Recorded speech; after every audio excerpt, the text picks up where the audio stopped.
বিশেষ করে যুবক ভাইদেরকে হাত তুলে ওয়াদা করাইতে চাই।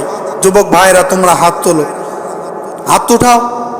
যুবক ভাইরা তোমরা হাত উঠাও যে আজকের থেকে, বলো, আজকের থেকে মসজিদের মধ্যে ওয়াদা করতেছি, আল্লাহ যেন পালনের তৌফিক দান করেন।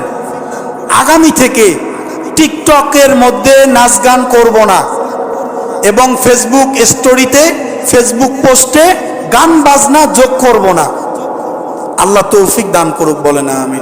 যারা সুন্নত পড়ে নেই, কাবলাল জুমার 4 রাকাত সুন্নত পড়ে নেই, সময় যেহেতু সংক্ষিপ্ত, আগামী জুমায় সন্তানদের নিয়ে, যারা সন্তানদেরকে নষ্ট বানাইতেছে, এদের নিয়ে কিছু কথা বলা হবে। আল্লাহ সে পর্যন্ত আমাদের হায়াত দারাজ করুক, বলে না আমিন।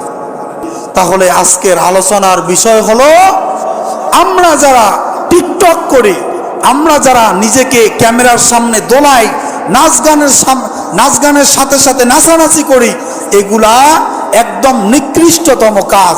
এই সমস্ত যদি কাজ করি, তাহলে আল্লাহ পাক রব্বুল আলামিন আয়াত নাজিল করছেন 18 পারার 11 পৃষ্ঠার 1 নম্বর লাইনের আয়াত, সূরা নূর 19 নম্বর আয়াত, যে ইন্নাল্লাযীনা ইউহিব্বুনা আন তাশিআল ফাহিশাতু ফিল্লাযীনা আমানু লাহুম আযাবুন আলীমুন ফিদ দুনিয়া ওয়াল আখিরাহ।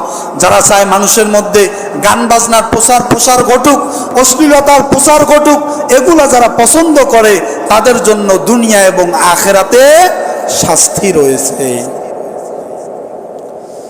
আল্লাহু আকবার। তাহলে আমাদেরকে আল্লাহ তাআলা এই পথ থেকে ফিরে আসার তৌফিক দান করুক, বলে না আমিন।